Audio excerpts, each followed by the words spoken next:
Long ago, nestled between the emerald arms of ancient forests and the winding silver ribbon of the Salina River, there lay a village named Eldora.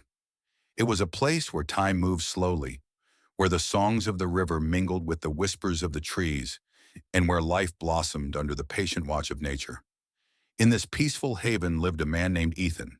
He was a man of quiet strength, broad-shouldered, with hands calloused from years of honest labor, and a heart tender enough to cradle the dreams of others. His life was simple, but it was filled with dignity, purpose, and above all, love. Ethan's greatest treasure was his wife, Sophie. She was a woman whose beauty could not be measured by mere appearances. It was in the kindness of her gaze, the gentleness of her voice, and the way her laughter seemed to weave itself into the very fabric of Eldora's days.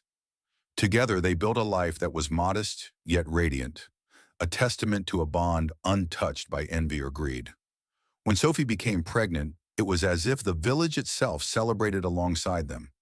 Neighbors brought gifts of honey and linen, children sang songs outside their door.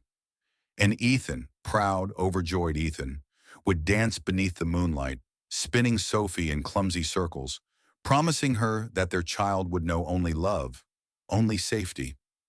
But life, as it often does, had its cruel turns. The day their daughter was born, the sky was a brilliant blue, the river's song unusually soft, as if holding its breath. Ethan held Sophie's hand tightly as she labored, whispering prayers into the air. And then, a tiny cry split the silence. Their daughter, a perfect little girl with Sophie's delicate nose and Ethan's stubborn chin, arrived in the world. Yet Sophie, dear beloved Sophie, closed her eyes for the last time just moments after meeting her daughter. The grief that tore through Ethan's chest was a thing beyond words. It was raw, it was primal, and it was endless. For days he wandered the village like a ghost, carrying little Luna, name Sophie had chosen, against his heart, as if the mere touch of her tiny body could tether him to the living. And in a way, it did. Luna's laughter, soft and bubbling like a creek in spring, began to mend the shattered pieces of Ethan's soul. Her fingers, wrapping tightly around his thumb, gave him reason to rise each morning, to plant seeds, to mend fences, to smile, even if that smile was tinged with sorrow. Eldora's people watched with quiet reverence as Ethan, once a man of booming laughter, became a softer, more introspective soul, but one who loved his daughter with the fierce, unwavering devotion of a lion guarding its cub. 6 months after Sophie's passing, the whispers began. Why is he still alone? The child needs a mother. No man can raise a baby by himself. It's too soon. Has he already forgotten Sophie? At first, Ethan ignored them. He poured all of himself into caring for Luna. He braided her wisps of hair with clumsy fingers, sang lullabies that cracked with emotion, and rocked her through the long, sleepless nights. But loneliness is a silent, persistent thing. It gnaws at the edges of even the strongest hearts. One evening, as the stars blinked overhead and Luna slept cradled against his chest, Ethan made a decision that would change the course of all their lives. He would marry again, not for love, he told himself, but for Luna. She needed the warmth of a woman's arms, the guidance of a mother's heart. He could not be both father and mother forever. The next week, after much persuasion from well-meaning neighbors, Ethan met Camilla. She was striking. No one could deny it. Her skin gleamed like polished ebony. Her eyes were sharp, glittering like river stones in sunlight. She carried herself with a grace that made the village women glance at her from the corners of their eyes and murmur among themselves. But beauty, as the river often reminds those who dwell too long near its deceptive calm, can be treacherous. Camilla smiled warmly at Ethan. She cooed sweet words to Luna, brushing the child's soft hair with tender fingers. To Ethan's weary heart, desperate for help, for comfort, it seemed like a sign from the heavens. Against the quiet protests of the deeper parts of his soul, the parts still tangled in Sophie's memory, Ethan married Camilla in a small ceremony by the river. For a brief moment, it seemed as if the sun had returned to Ethan's life. He dared to hope, but shadows have a way of creeping in unnoticed. At first, Camilla's complaints were small, almost trivial. "The baby cries too much," she would mutter under her breath, eyes narrowing as she wiped invisible dust from her dress. "Can't you teach her to be quiet, Ethan? I'm a wife, not a nurse." Ethan, blinded by his guilt and fear of failing Luna, brushed aside her sharp words. He convinced himself it was merely an adjustment period, that in time, Camilla's heart would soften. After all, how could anyone not fall in love with Luna's giggles, with her wide, trusting eyes? But he was wrong. Every day, Camilla's patience thinned, like a thread pulled too taut. Her smiles faded, replaced by cold, measured glances.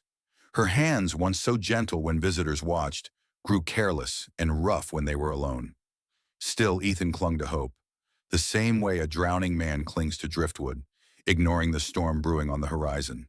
And so life in the little house by the river continued, outwardly peaceful, inwardly fragile as glass stretched too thin. None in the village knew that the river Salina, ancient and wise, had already begun to stir. For it had seen the darkness growing where love once bloomed, and it did not forget those who sought to harm the innocent. The river, after all, had its guardian, and its patience, much like the tides, would not last forever. The sun rose over Eldora with its usual gentle grace, casting a soft golden veil across the village and the shimmering waters of the Salina River. To the outside world, Ethan's home appeared peaceful, a picture of a family rebuilding itself after tragedy. But inside, invisible fractures deepened. Camilla's resentment, once hidden beneath polished smiles and polite words, began to seep into every corner of the house. The walls, which had once echoed with Luna's giggles and Ethan's songs, now seemed to absorb the cold tension that crackled in the air. It was in the little things at first. Camilla's hurried footsteps whenever Luna cried, her sharp sighs when the child reached for her hand, the way her lips tightened into a thin, disapproving line whenever Luna clung to Ethan's leg. Even the neighbors who visited less frequently now noticed something. A stiffness, a strain. But no one dared to speak, not even Ethan. He drowned his unease in work, convincing himself that Camilla simply needed more time. She's never been a mother before, he reasoned. She's adjusting. Yet deep inside, a small voice whispered, "You're lying to yourself." It happened on a sweltering afternoon, the kind where the air itself feels heavy with unsaid things. Camilla approached Ethan, where he sat carving a small toy boat for Luna. "Let's take a walk to the river," she said, her voice syrupy sweet. "The fresh air will be good for Luna. She's been restless all morning." Ethan, wiping the sweat from his brow, looked up and smiled wearily. Perhaps she was trying, he thought. Perhaps she just needed more moments like these. He scooped Luna into his arms. She gurgled happily, clutching a fistful of his shirt, her wide brown eyes gleaming under the bright sun. Camilla's smile tightened as she watched them, but Ethan, as always, saw only what he wished to see. The walk to the river was quiet. The trees whispered among themselves. The Salina flowed lazily, its surface flashing with light like 1,000 tiny mirrors. Luna clapped her hands in delight at the sparkling water, her giggles rising above the hum of cicadas.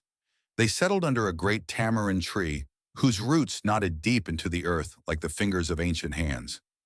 Ethan sat with Luna on his lap, humming softly, basking in the peace of the moment. Camilla stood a few paces away, pretending to admire the scenery. But inside her chest, her heart pounded, not with affection, but with hatred. Hatred for the child who had stolen Ethan's heart. Hatred for the memory of Sophie that still lingered in every creak of the floorboards, in every glance Ethan gave the little girl.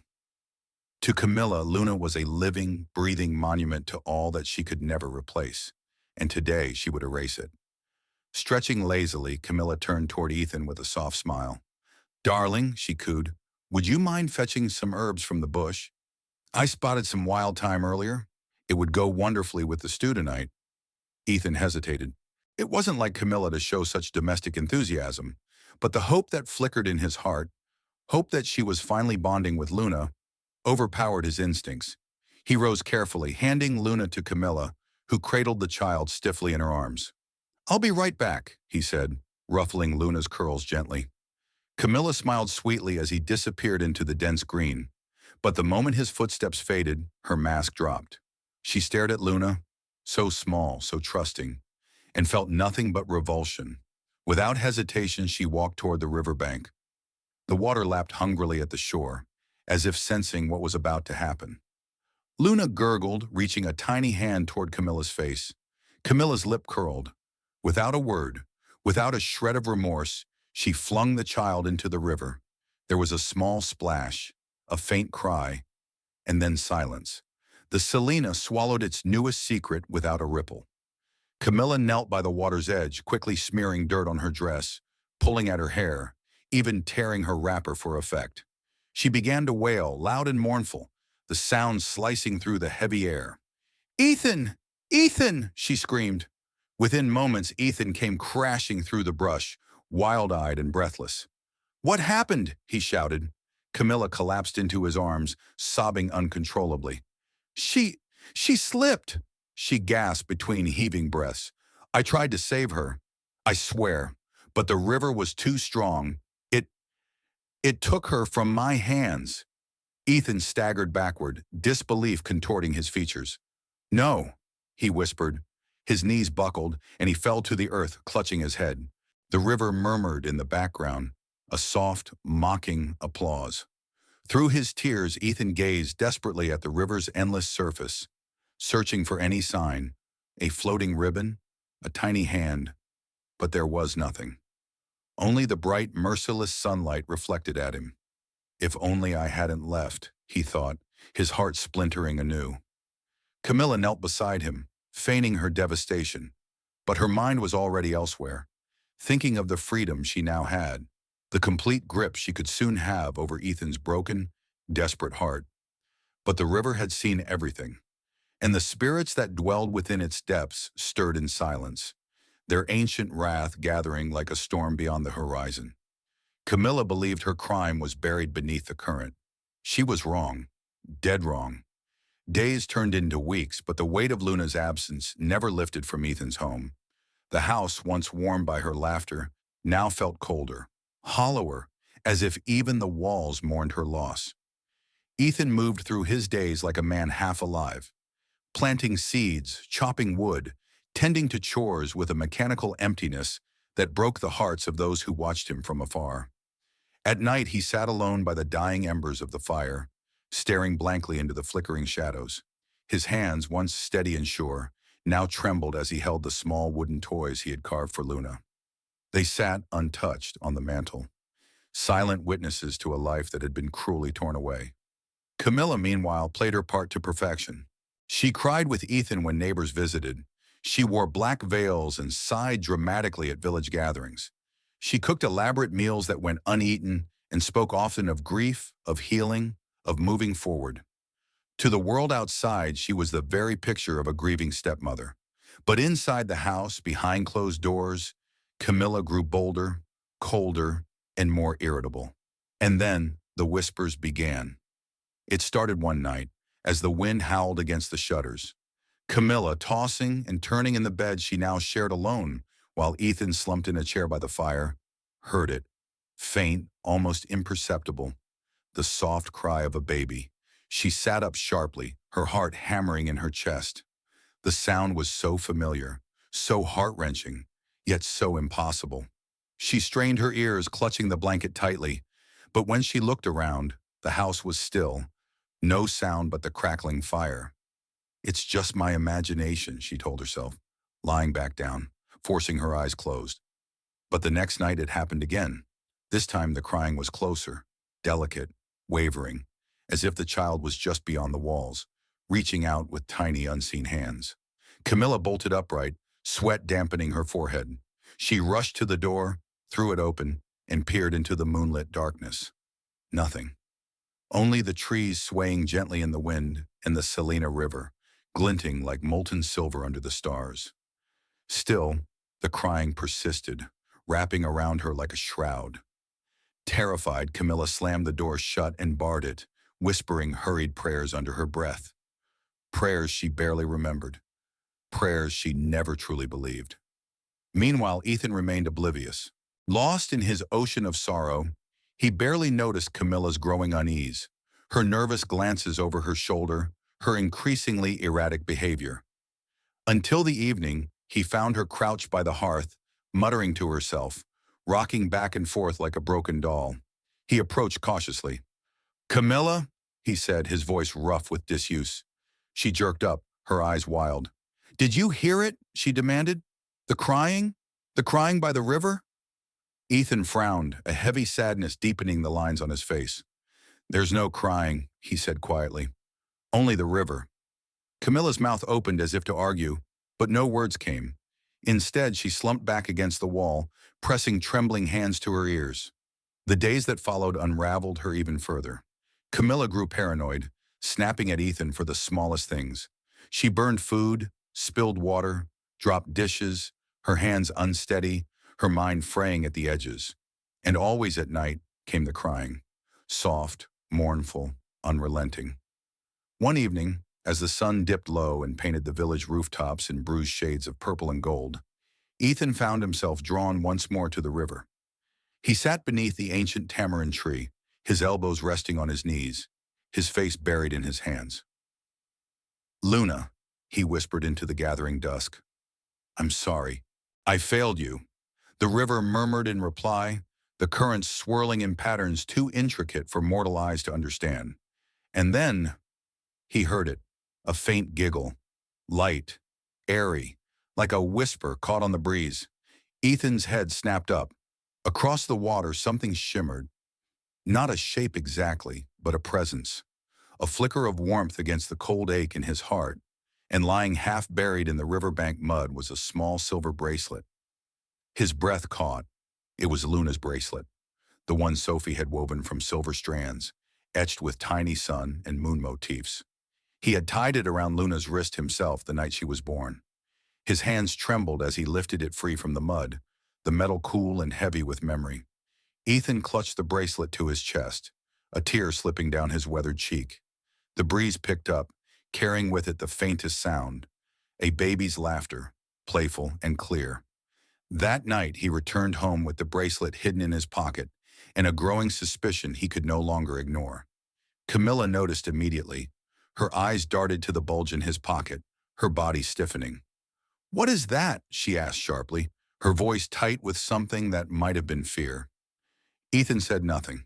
Instead, he placed the bracelet carefully on the table between them. "I found it," he said simply, "by the river."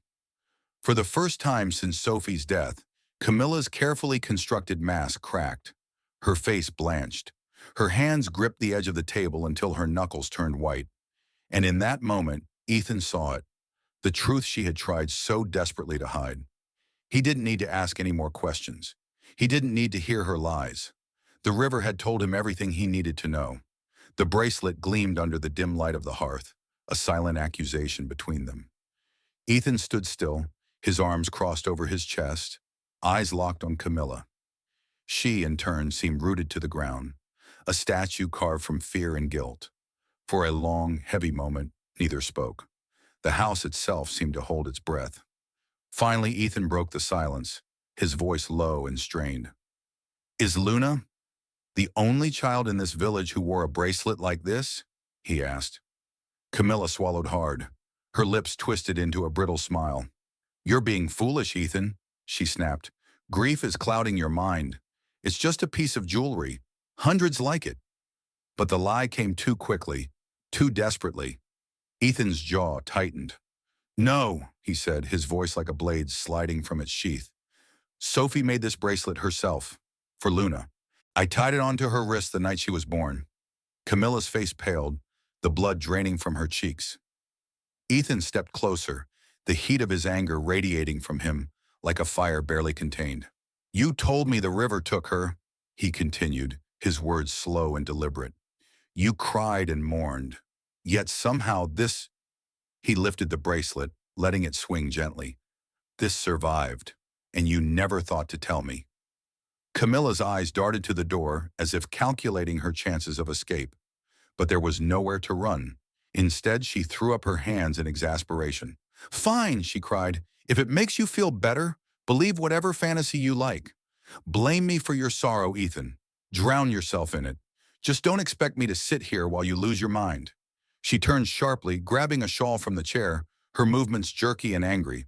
But Ethan's next words stopped her cold. If you walk away now, he said, you will never set foot in this house again. Camilla froze, the color rising to her face in a furious flush.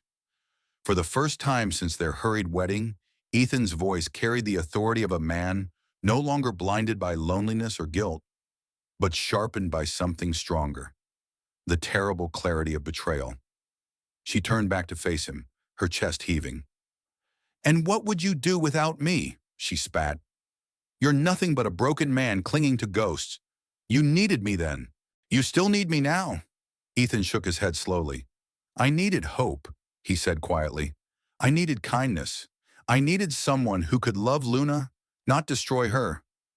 The words hung between them like thunderclouds ready to burst. Camilla's face twisted into something ugly and unrecognizable.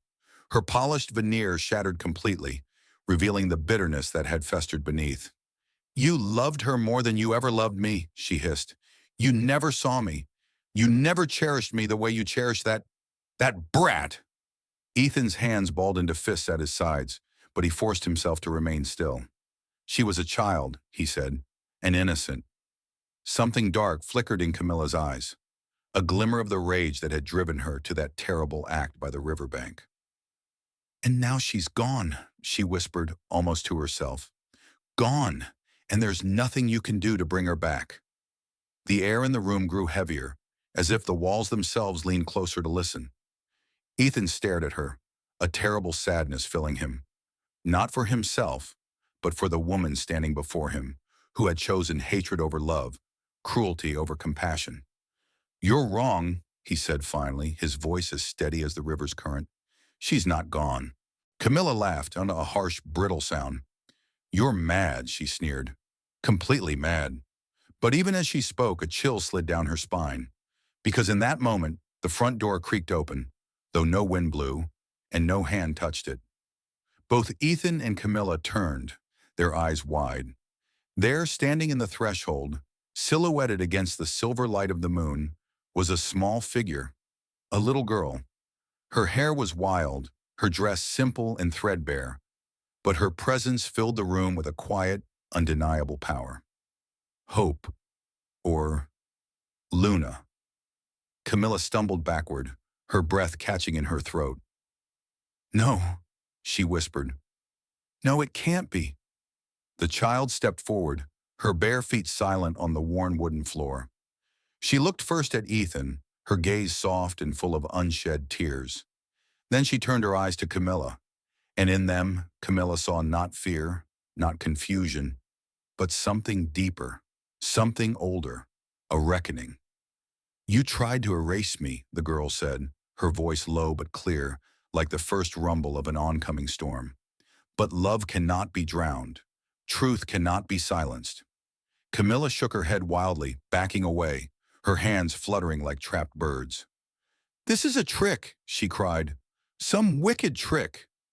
But no trick could summon the smell of river water that clung faintly to the girl's skin. No trick could conjure the way the air seemed to hum around her, charged with something ancient and vast. Ethan sank to his knees, tears streaming down his face. "Luna," he whispered. The girl smiled, a small, sad smile, and nodded. "I'm home, Daddy." Behind her, the night deepened, and somewhere far off, the river Selena sang a song only the old trees and the oldest souls could understand. A song of return, a song of justice, a song of love that even death could not extinguish. For a long, breathless moment, the house remained frozen. The little girl, Luna, stood calm and unshaken at the threshold, while Camilla recoiled as if she were facing not a child, but a force of nature. Ethan remained on his knees, overcome by awe, guilt, and an aching joy that he could barely comprehend. Camilla found her voice first. "This is sorcery," she screamed, her finger trembling as she pointed at Luna. "You're not real. You're some demon sent to destroy me." But Luna didn't flinch. She simply stood there, silent and still, as if the river itself had taken human form. "You destroyed yourself, Camilla," Luna said softly, her voice carrying the weight of the river's ancient wisdom. "You chose hatred. You chose betrayal. Now you must answer for it." The fire sputtered in the hearth. Shadows danced along the walls. Camilla stumbled backward, grabbing a wooden stool as if it could shield her. "I won't listen to this! I won't be judged by a cursed child!" she shrieked. But even as she spoke, strange things began to happen. The air grew colder, prickling against their skin. From the corners of the room, water began to seep in, not rushing or violent, but slow and inevitable, soaking into the floorboards, coiling around Camilla's feet like patient, creeping vines. She gasped, lifting her skirts, but the water followed, staining the fabric with dark, spreading blotches. "I didn't mean to," Camilla wailed, her voice cracking. I just wanted her gone. I just wanted peace." Luna took a step forward, her small face illuminated by the fire's dying light. "There is no peace built on cruelty," she said. Ethan rose to his feet, his hands clenched tightly at his sides. He wanted to comfort Luna, to protect her, but something inside him told him this was not his battle. Not yet. The river would claim its justice. Camilla spun around wildly, her breath coming in short, desperate gasps. She bolted for the door, but when she flung it open, a wall of mist awaited her, dense and impenetrable, as if the very world beyond had vanished into a wet, endless void. From within the mist came whispers, soft at first, indecipherable, but growing louder, harsher, filled with sorrow and anger. "Murderer! Traitor! Thief of innocence!" Camilla shrieked and slammed the door shut, turning back to Ethan with wild, pleading eyes. "Help me," she cried. "You loved me once. Help me."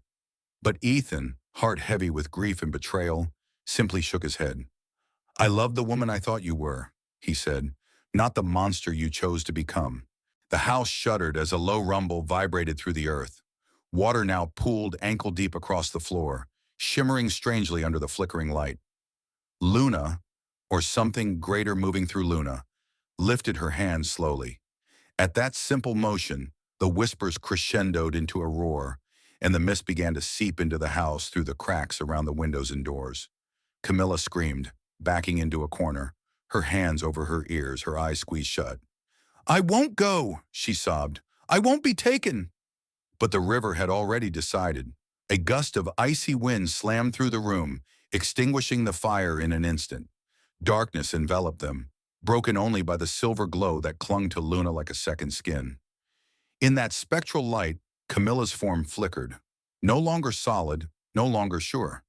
She clutched at herself as if trying to hold her own body together, but her outlines shimmered, wavered, as if the river itself was slowly unraveling her existence.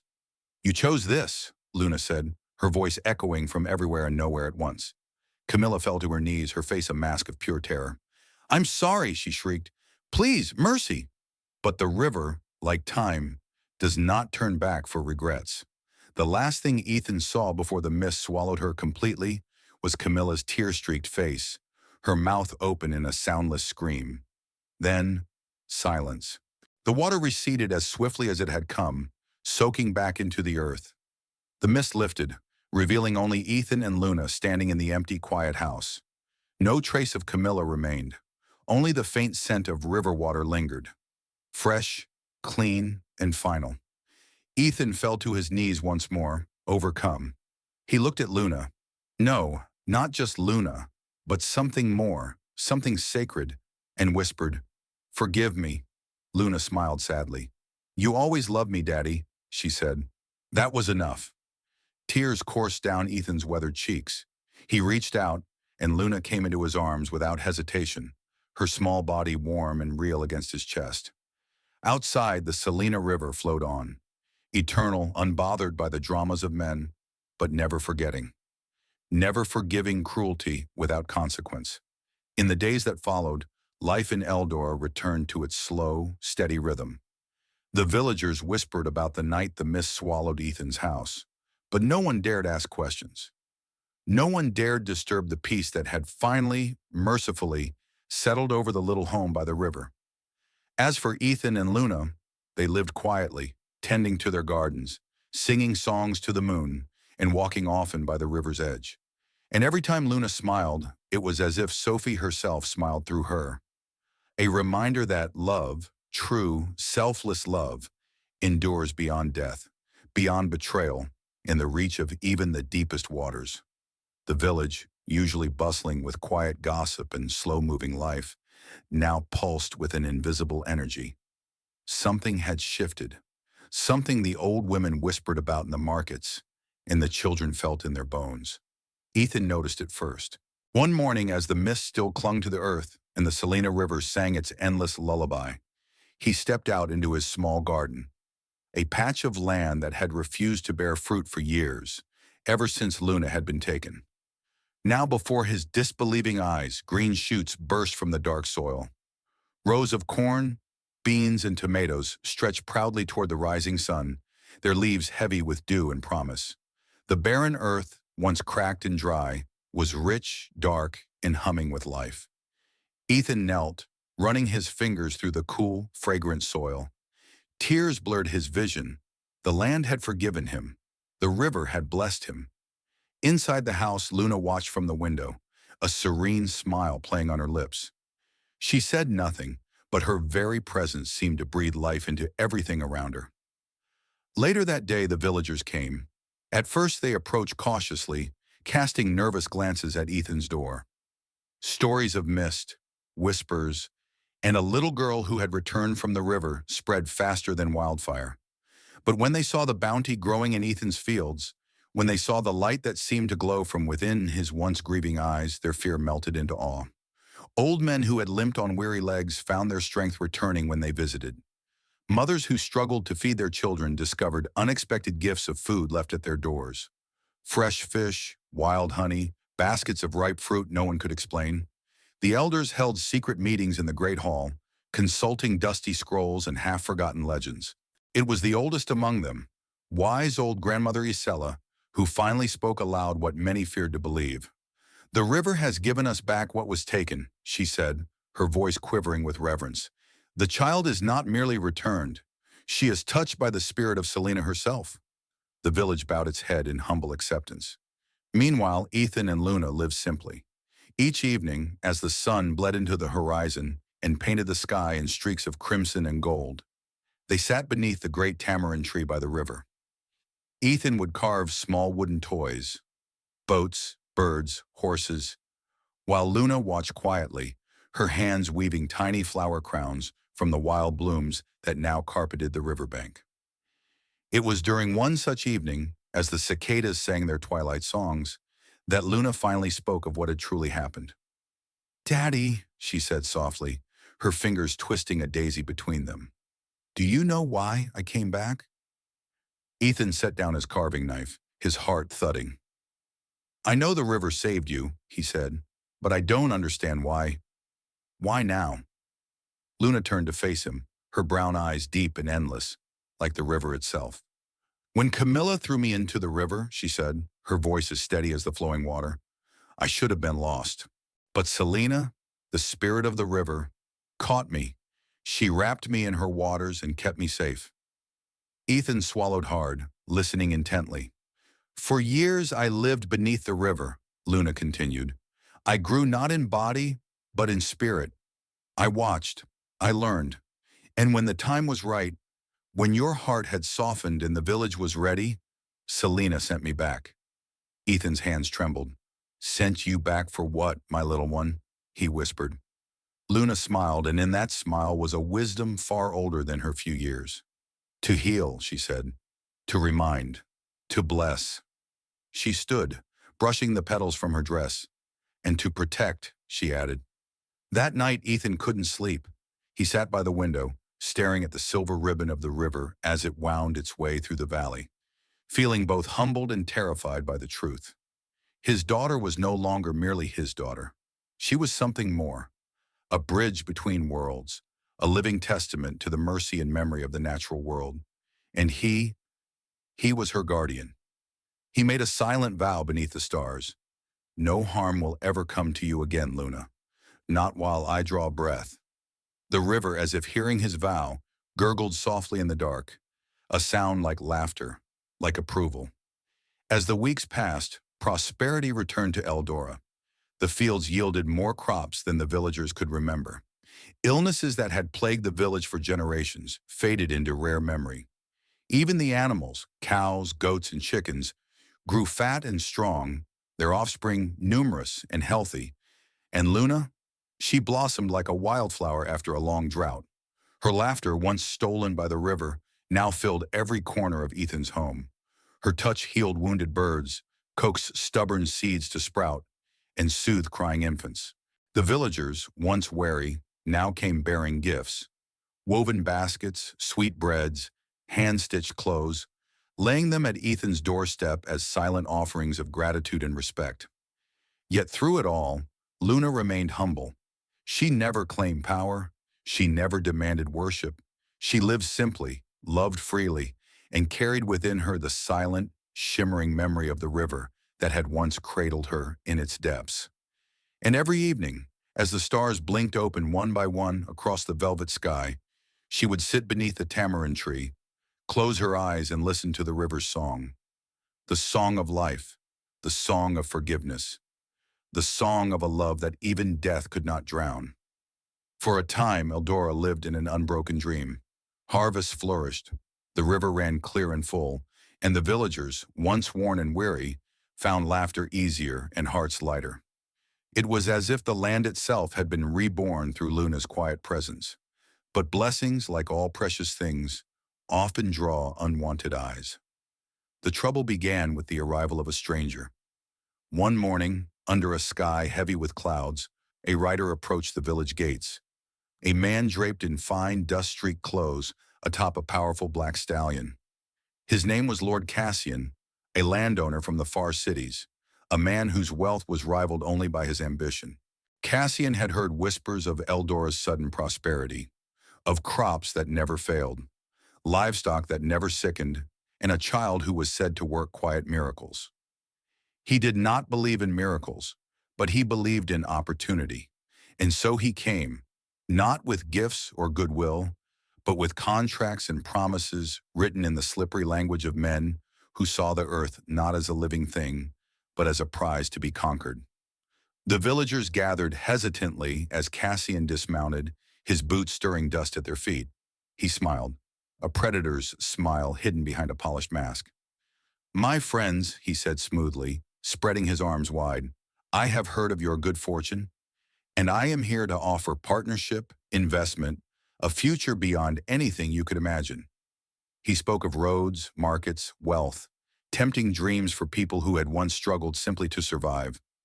Some among them, especially the younger men, listened with bright, hungry eyes.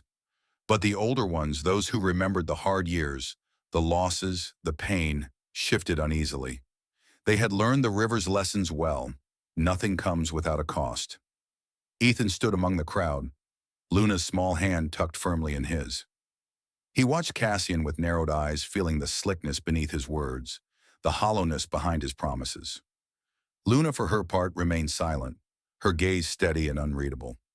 After Cassian finished his speech, he turned his attention to her, the girl everyone had whispered about.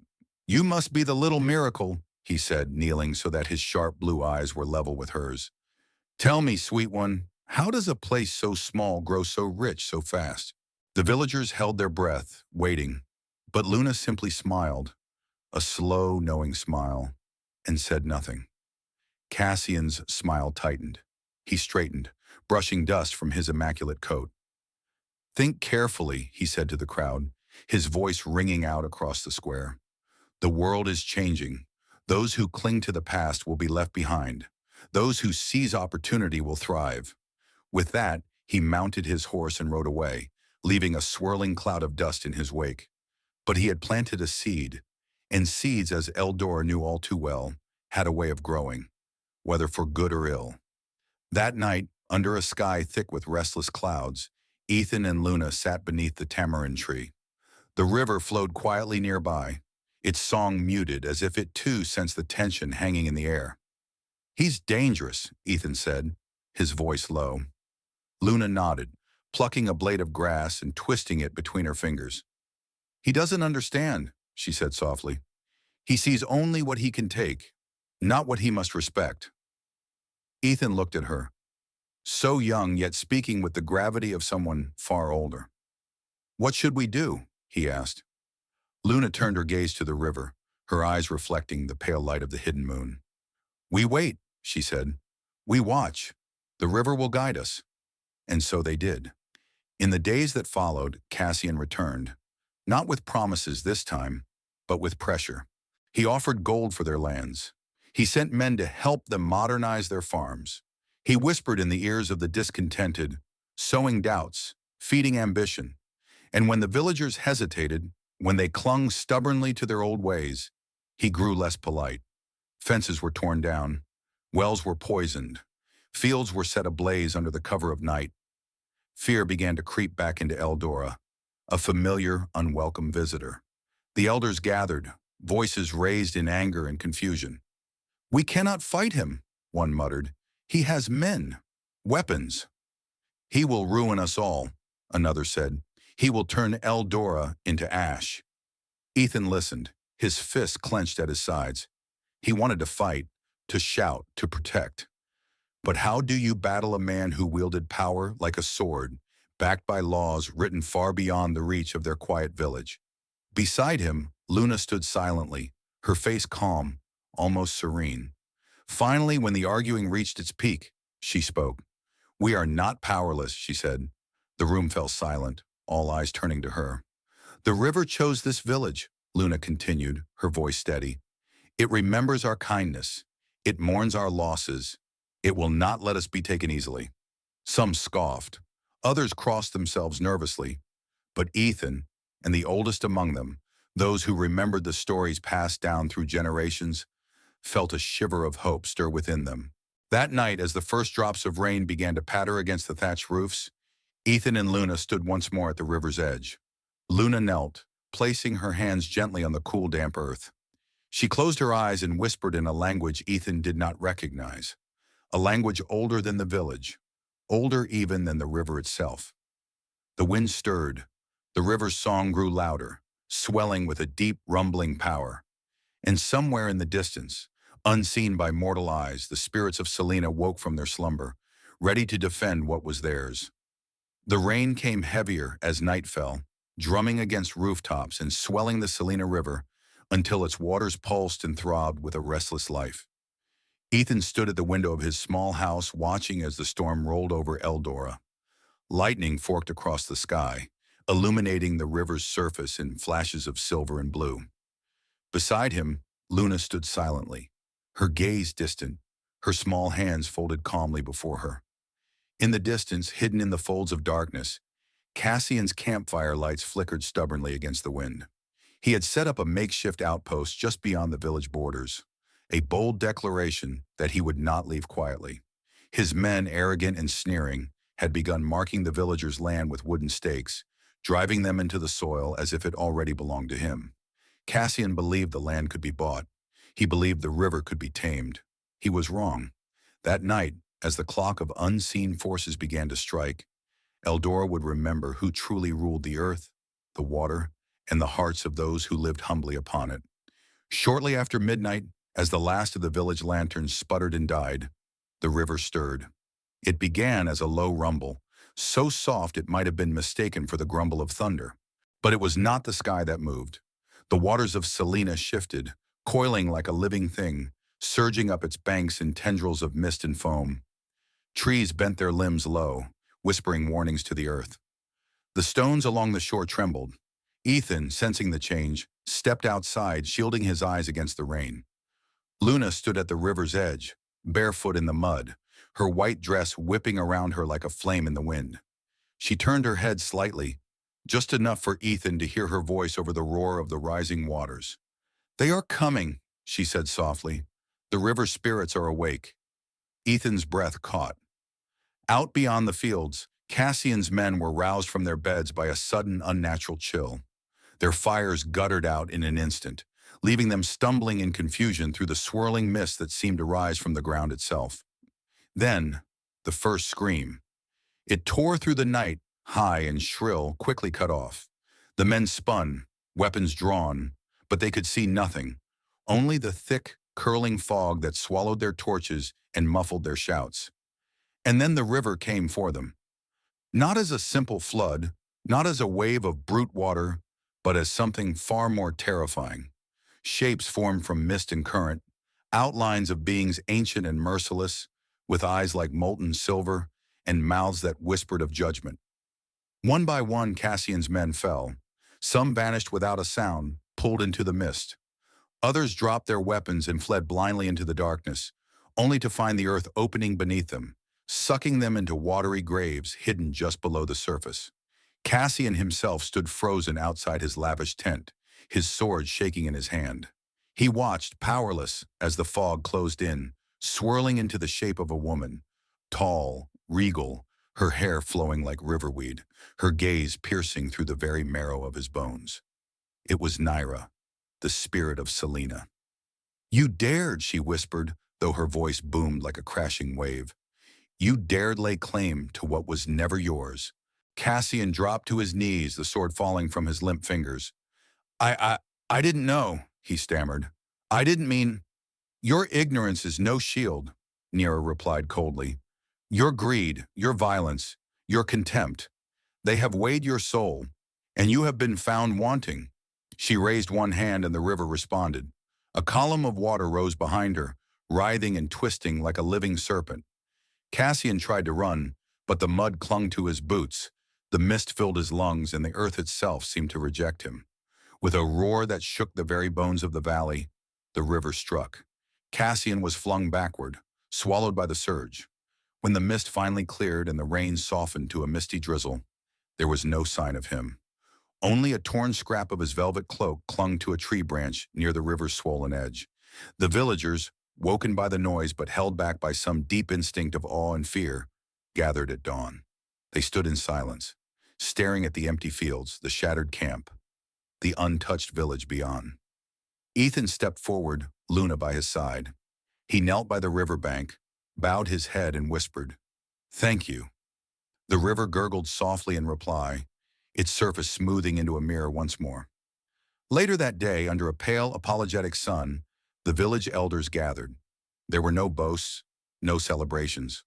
Only a quiet, profound understanding that the river had protected them, but not without cost. They spoke of rebuilding the damaged fields, of repairing the fences, of planting new seeds. And they spoke of Luna, the child who was no longer just a child, but a bridge between the mortal and the eternal. From that day forward, Ethan was no longer simply a widower raising his daughter. He was the guardian of Eldora, and Luna was its heart. Together they would guide the village with humility, respect, and the knowledge that the land was not theirs to own, but to honor. And always, always, always, always, the river watched, silent, ancient, just.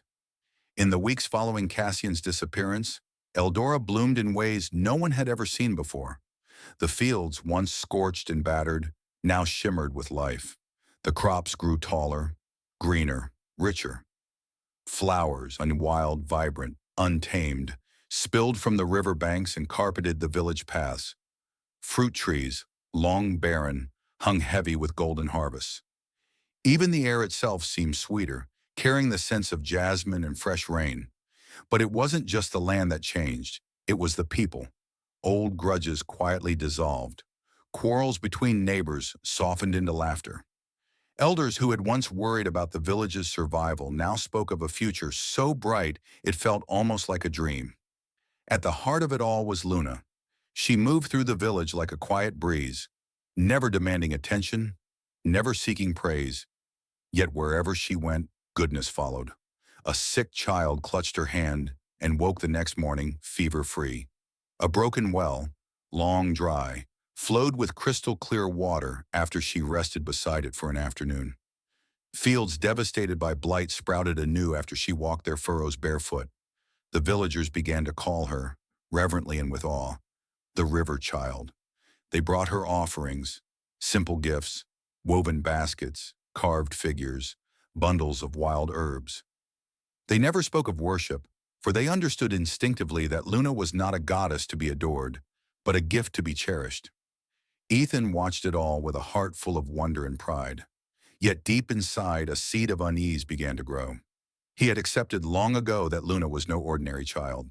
But the changes, the magic, the impossible rebirth of the land spoke of something far greater, far older, than he could fully understand.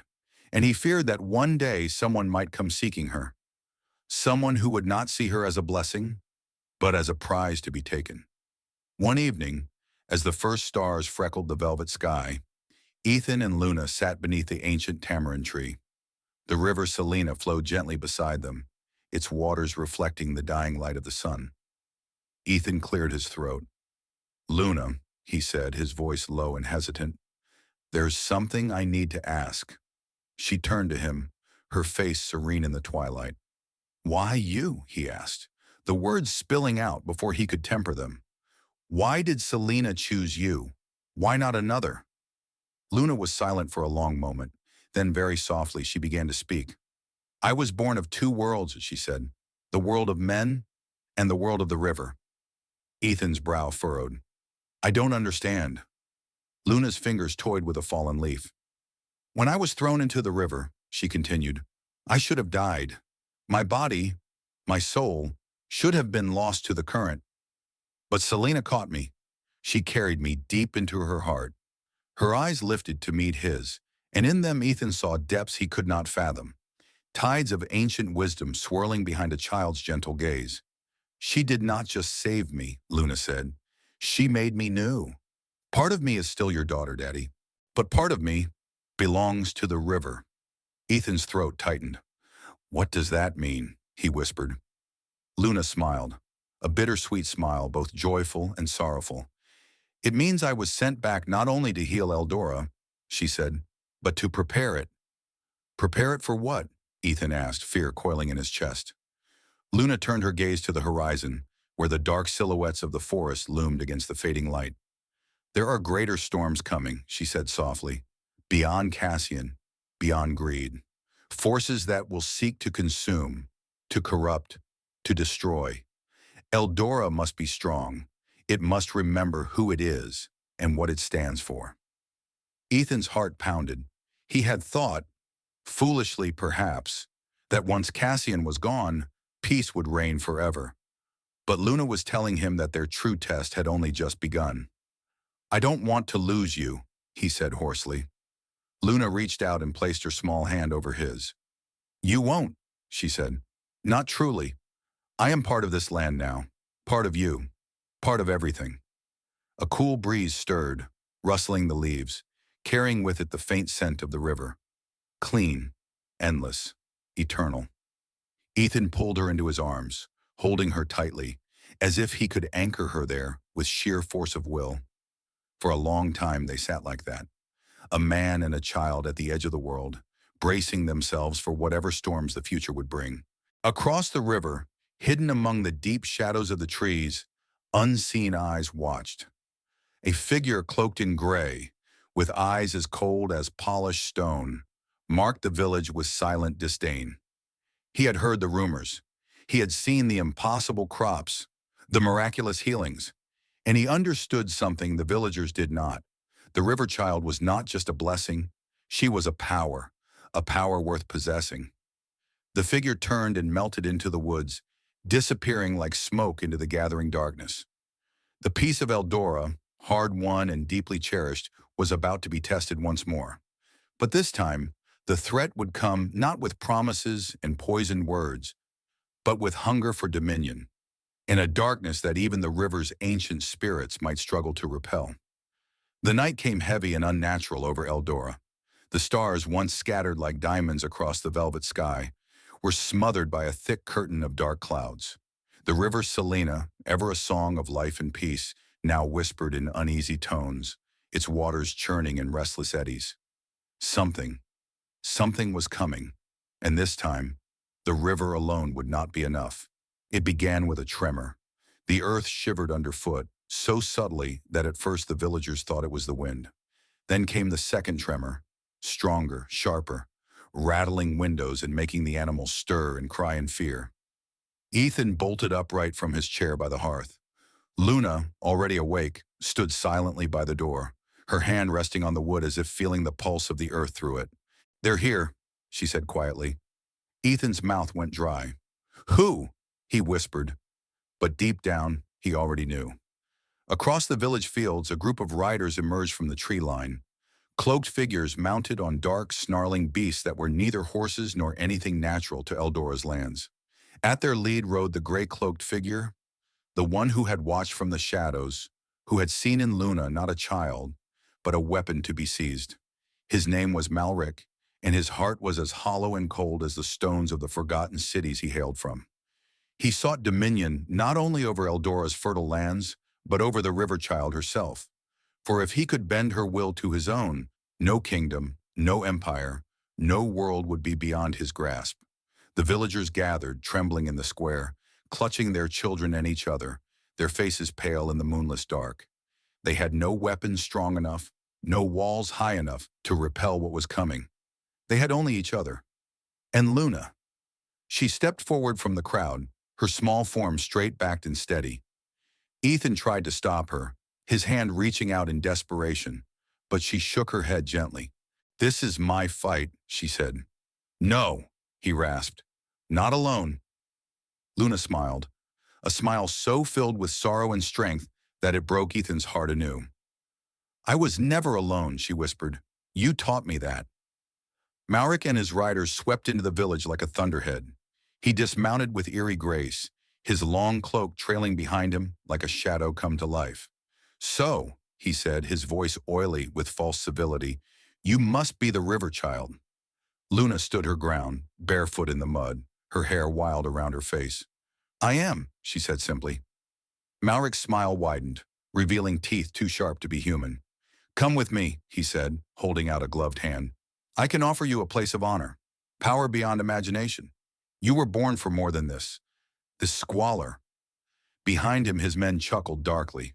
Luna tilted her head slightly, studying him, and then she laughed. Not a cruel laugh, not a frightened laugh, but a clear, bright sound that echoed like bells through the night air. "You see power," she said, "but you understand nothing." The ground beneath their feet trembled once more. Malric's smile faltered. The river roared, louder than it ever had, louder than any storm or flood Eldora had known. The very air seemed to split apart as waters rose, not in a wave of destruction, but in a towering, coiling form that glowed faintly blue in the darkness. It was Naira, the spirit of Selena, called forth by Luna's courage, by the villagers' love, by the land itself refusing to submit. "You will not take her," Naira thundered, her voice rolling over the fields like an avalanche. Malric snarled, drawing a blade etched with black runes, humming with dark energy. His men surged forward, but the river moved faster. Tendrils of water snatched them from their saddles, flinging them into the mist. Cries and curses echoed for a moment, then were swallowed whole. Only Malric remained, his eyes burning with fury. He charged at Luna. Ethan shouted, the villagers gasped. But Luna did not move. She raised her hand, and the river answered. A surge of pure, blinding light burst forth from the river's heart, striking Malric square in the chest. He screamed, a terrible, soul-rending sound, as the darkness within him unraveled like smoke. He stumbled, dropped his cursed blade, and fell to his knees. His cloak dissolved, his form withered, and with one final gasp, Malric collapsed into the mud, nothing more than a brittle husk, a forgotten name carried away by the river's cold mercy. Silence fell. The mist lifted. The stars returned, shy at first, then boldly, as if celebrating their liberation. The villagers slowly gathered around Luna, tears streaming down their faces.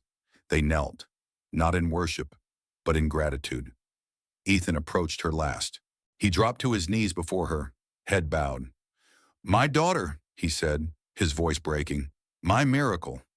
Luna smiled and placed her hand on his head, her touch as light as a falling leaf. "Rise," she said gently. "This is your home, too. Your courage helped save it." And so Ethan rose, not as a broken man, but as the heart of a reborn village. In the years that followed, Eldora flourished. Children grew strong, learning the old songs of the river and the new ones Luna taught them. Crops never failed. The Selena River, once a quiet guardian, now sang proudly day and night.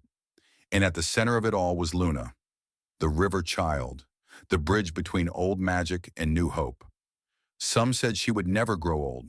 Some said she would one day return to the river's heart when her task was done, but those were stories for another time. For now, Eldora lived, it remembered, it thrived, and the river, ancient and eternal, whispered a song that would never be forgotten. The song of a girl who was lost and found. The song of a village that refused to bow to darkness. The song of a love that not even time itself could drown. The story of Luna, the river child, is not just a tale of loss, miracles, and justice. It is an eternal anthem about unconditional love, the enduring power of purity, and the unbreakable bond between humanity and the living earth.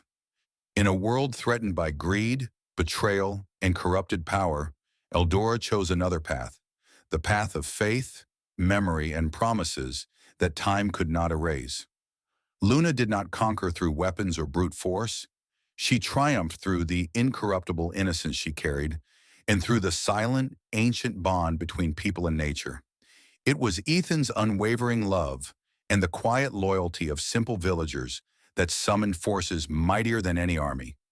The story reminds us, no force is greater than true love.